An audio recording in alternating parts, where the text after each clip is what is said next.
भाइयों और बहनों, आज हम एक अत्यंत महत्वपूर्ण वचन पर मनन करेंगे। अपने परमेश्वर यहोवा से अपने सारे मन, अपने सारे प्राण और अपनी सारी शक्ति से प्रेम करना। व्यवस्था विवरण 6:5, मत्ती 22:37। यह वचन केवल एक आज्ञा नहीं, बल्कि हमारे जीवन का केंद्र बिंदु है। वर्ग पूरे हृदय से उपासना। हृदय हमारे विचारों, भावनाओं और इच्छाओं का केंद्र है।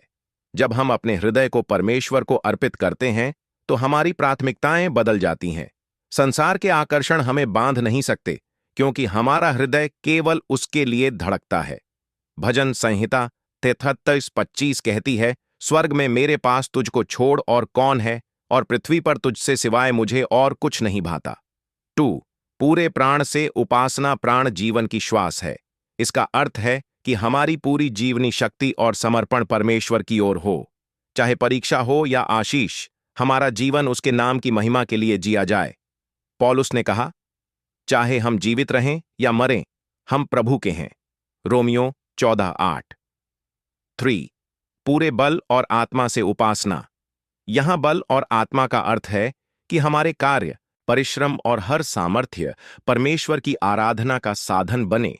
केवल शब्दों से नहीं, बल्कि कर्मों से हमें दिखाना है कि हम उसकी सेवा में हैं। यूहन्ना 4:24 में लिखा है, परमेश्वर आत्मा है और उसके भक्तों को आत्मा और सत्य से उसकी आराधना करनी चाहिए। निष्कर्ष, प्रिय भाइयों और बहनों, सच्ची उपासना केवल गीत गाने या प्रार्थना करने तक सीमित नहीं है, बल्कि यह हमारे पूरे जीवन का समर्पण है। जब हम अपने हृदय, आत्मा और बल से प्रभु की आराधना करते हैं, तब हमारा जीवन उसकी उपस्थिति का मंदिर बन जाता है। आज हम यह संकल्प लें कि हम अपने संपूर्ण मन, आत्मा और शक्ति से प्रभु को प्रेम करेंगे और उसकी आराधना करेंगे। यही हमारी सबसे बड़ी बुलाहट और आशीष है।